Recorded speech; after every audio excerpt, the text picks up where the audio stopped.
Okay, I don't know how well you'll be able to hear me, but I wasn't thinking things through.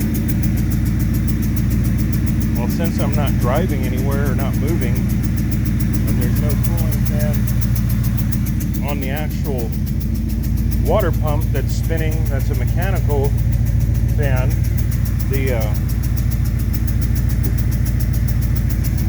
the fan is a puller, but the car doesn't know whether the fan's on the wrong side of the radiator, and neither does the radiator or the fan. So I just reversed the polarities on the fan, so it's still a puller, but now it's pulling the air from the engine compartment out, which really doesn't matter. I mean, there's a little bit of residual heat coming off of the engine, but I've got the hood open and the car's not moving. So now I have the fan running the right direction, which actually moves quite a bit of air. And the temperature dropped quicker, but we'll see. I still haven't cleaned the gunk off the radiator. There's oil and residue on it just from being an old car with 50-year-old car. It's a 1968. I don't know my math enough to just pop that up, but so, and then while I was eating my salad, I realized when you buy a salad from a mini mart, you have to look for the dressing. Normally I'm used to the dressing being on top with a crouton packet, but I got halfway through my salad and realized that the actual dressing packet was under the salad. So I guess it makes sense. It keeps it out of the light. But so yeah, I figured out two things while trying to get my brain food going. And I'm just curious now. So 2023 minus 1968. So yeah, this car is older than me, and a lot of this oil and residue is from crashes and wrecks and overheating. So it's been through a lot. The engine light isn't on yet. The alternator's doing, it's a generator, it's an alternator, but it's a non-rectified. It has an external voltage regulator on it, which that traps the air, and that alternator's seen better days. It's not supposed to be that color, but we're maintaining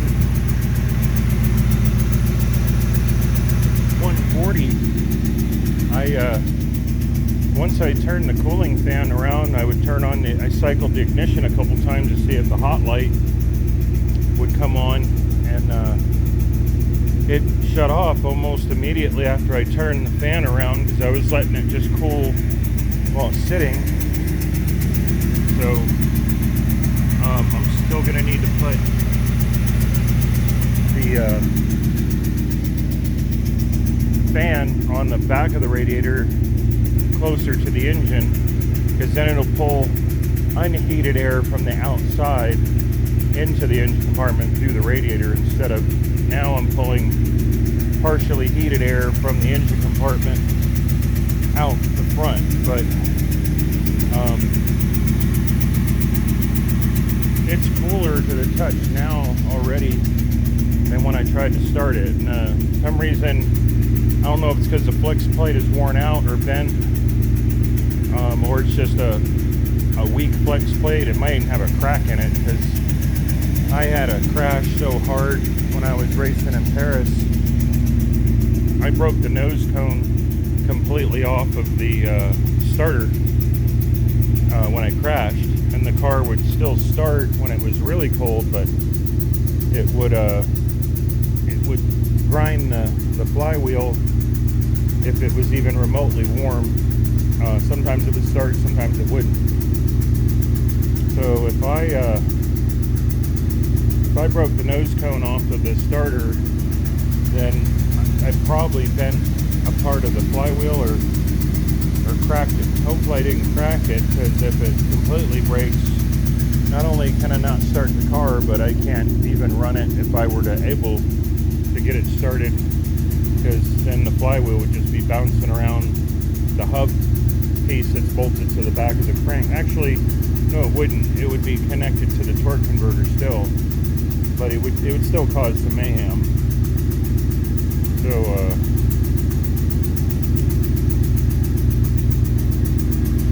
technically we started the car at the same temperature that I put the fan on. It's creeping up, so I need to clean the fins on the radiator with left of them. That radiator has hit and then been hit several times. It's actually concave. That's pretty bad. So luckily I don't have the transmission cooler in the radiator. I put an external one, which I probably need to put a fan on that, or if I can make the hose long enough, I might mount it outside, just in front of the headlight bucket. It had dual headlights on it when I got it. I'm only going to have 2 headlights. Well, I don't know what I'm going to have. But anyways, having those hoses longer, I could probably put the transmission cooler in the firewall where the heater and air conditioner box used to be. Believe it or not, this car actually had air conditioning when I got it. So yeah, we've got the hot light on. So we can get some more coolant flowing. Still running good, but I guarantee you if I shut it off, it's going to not going to want to start again. So plus my air cleaner's kind of clogged. I need to clean the it's got a can in there that's just as dirty as the radiator, and I don't remember the last time I cleaned that. It's probably full of dirt. I'll probably take that off and clean it while I'm waiting for this to cool down, and I'm going to pull it outside. Yeah, it creeped up to 170, so which for newer cars really isn't all that horrible, but for a car this 55 years old,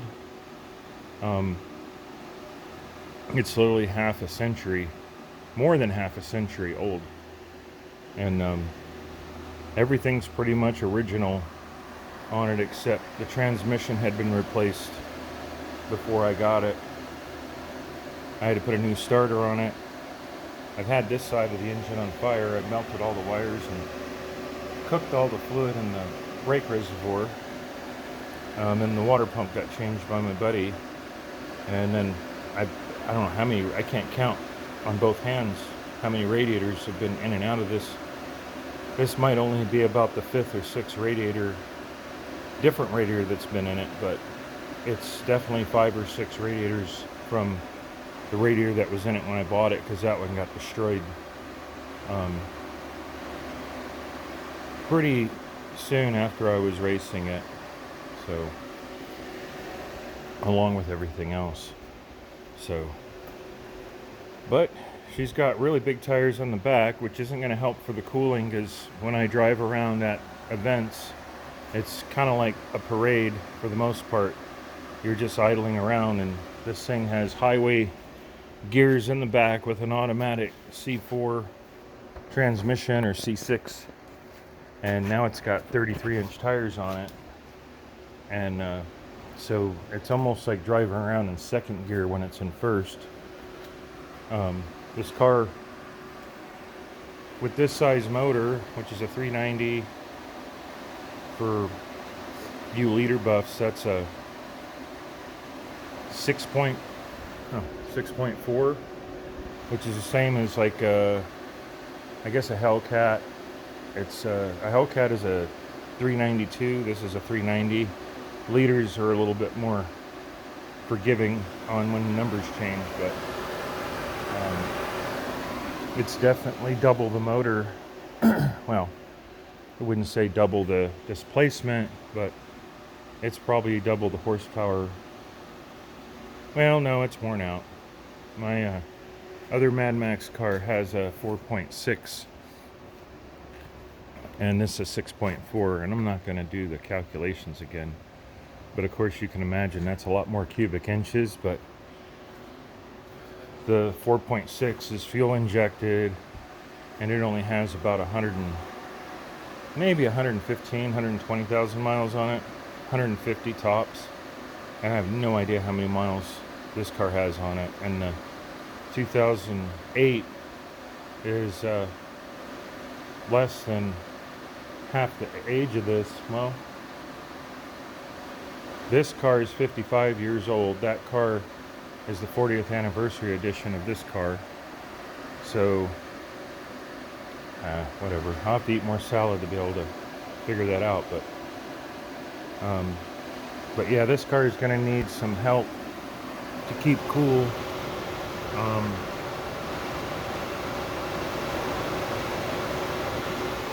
But I'm going to end up getting the radiator rotted out, and or probably no record. So I'm going to take the radiator and have them just build a new radiator from this one, because it doesn't bolt in. It's from a Jeep like Wagoneer, the full-size 360 to 390 Jeep full-size, probably even in a Gladiator, the old style Gladiator. So I think this radiator will be up to the task. I think it's a 3-row, it might even be a 4. Yeah, it's pretty thick. I don't remember how wide the rows are, but it doesn't have any overhang on the tanks like a truck radiator or an RV radiator. An RV radiator has a big, huge tank on the top, and it kind of hangs over right here. And the fan shroud is actually around the sides of the engine, but the top of the radiator sometimes acts as a fan shroud. But I'm gonna try and put a plastic fan on the motor, but between the actual electric fans and the bumper is, I'm gonna have to cut the center of the bumper out to even put the radiator back in, because the bumper is actually what's pushed the radiator through. And I've cut the bumper already. You can see a clearance cut there. And then I think it got torched out back here just to clear the radiator. So this part here hasn't been bent because it's reinforced with steel angle all the way. This is all solid steel plating to reinforce the car, but I don't think I ever reinforced the bumper, and it doesn't need to be anymore. It doesn't need to be there actually, but I'm going to probably cut the bumper to have reinforcement plates in the bumper to the frame. But that hit I made really I'd had somebody weld a push bar on this, and they welded it to the core support and then to the center of the bumper. They didn't come out to the frame horns, so it just collapsed the center of the bumper when I crashed into another car. So I'll just cut the bumper out, cut it out here more, where it's already cut, and then probably cut the center of it completely out, and then just weld rods across, because that's going to be a structural part of the car still. The frame is down there, but the core support really is kind of non-existent now, because there's so much stuff that's been cut out to have airflow. But I'll get it figured out. It'll have a new radiator, a clean air cleaner, change the oil.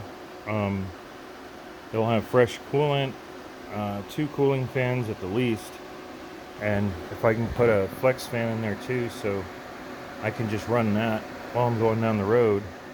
These won't pull any juice when I'm going down the road because the wind will be pushing the fans probably at the same speed. They're already running, so they'll be almost like neutral. But I want to get this away from the front of the engine, and I found a louvered piece. Of course, I forgot I had this. So I've already got scoops and louvers on the hood, but if I decide to, I could actually move the, I could have this somewhere here, just kind of lift this up and flush it in, and I can either have air coming in to cool. I'll cut this out and put this plate here. I'll either have air forced in, which probably won't work because the car is not aerodynamic. But if I turn it around this way, cut out a square hole, then I can put a little cooling fan under the, either under or on top of the hood, and actually have that move with the hood, or put it on a mount where the hood comes down to it. I can't put it anywhere else because the air cleaner actually sticks up into this area. But I've got a lot of places to play with over here, and I have probably 4 or 5 cooling fans. These are the smallest at the moment, but if you can imagine one of these pulling air. Let's see. So this is a puller. Let me actually play this out. So since this is a puller, I'm actually going to have to mount it on the top of the hood, because this is going to stick out if I mount it under the hood. And yeah, I don't know about that. I'm going to see if I have an actual pusher fan, because then I mount the fan under here, and I got to mount the transmission cooler as close to where the hood pivots, or I'll run out of hose.